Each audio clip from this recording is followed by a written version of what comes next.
I think the most important thing that I hope people take away from the book is that this is a critical problem that people other than lawyers need to be thinking about. That, so I think our legal infrastructure is quite invisible to everybody, and then to the extent that they think about it, they think of it as something that lawyers will take care of. Lawyers have to fix the problem, or lawyers are responsible for the problem. So I think the most important thing I hope people take away is there's something for me as not a lawyer to be working on.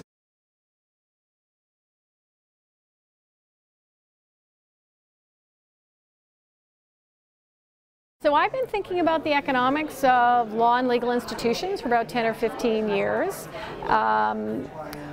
You know, the personal impetus was my own experience with, like, the doctor who gets sick and ends up in hospital and says, oh my goodness, this doesn't work very well.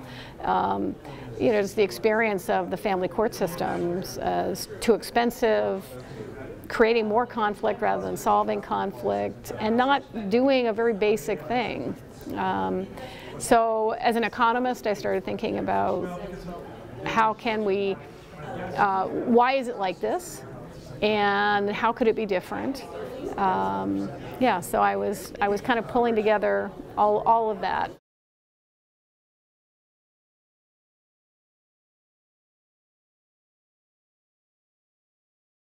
We have a generation of students who are quite mission-driven and want to solve problems around the world, locally and around the world.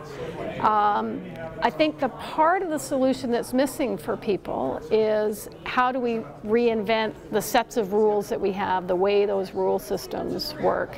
So maybe people think, oh, I want to solve the climate problem, or I want to help out on immigration, or I want to improve social justice, or I want to improve freedom and autonomy. The part that's missing from that is people don't learn about how legal structures work. That's kind of like, oh, you want to go to law school, but then you become a member of the profession. So I think asking questions and saying this isn't something that's just left for lawyers, but asking questions about how does law work, how can I be, what is it that we need from our legal systems, and mostly to demand that it could be better.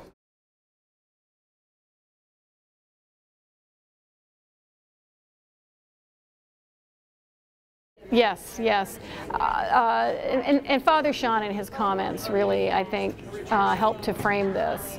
The recognition that the migration we see around the world into the United States, into Europe, a lot of that is driven by the disorder that's created when you have broken legal structures. Just, you don't have basic order, you don't have basic confidence, basic trust that your community is safe, that you can enter into deals and arrangements and build a small business and not be taken advantage of, that your physical security is assured.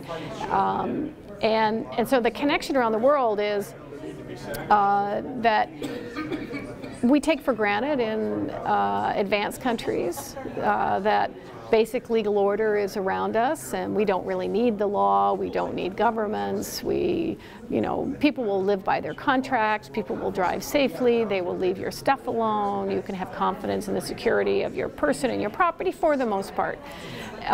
That's not true for 4 billion people around the world, and we've recognized that as economists, as development economists, for example, that the biggest obstacle to lifting countries out of poverty, to assuring that kind of order, is the development of functional legal infrastructure. And part of what the book is trying to do is to say you have to think about how we would invent that stuff differently than our legal systems are currently doing that.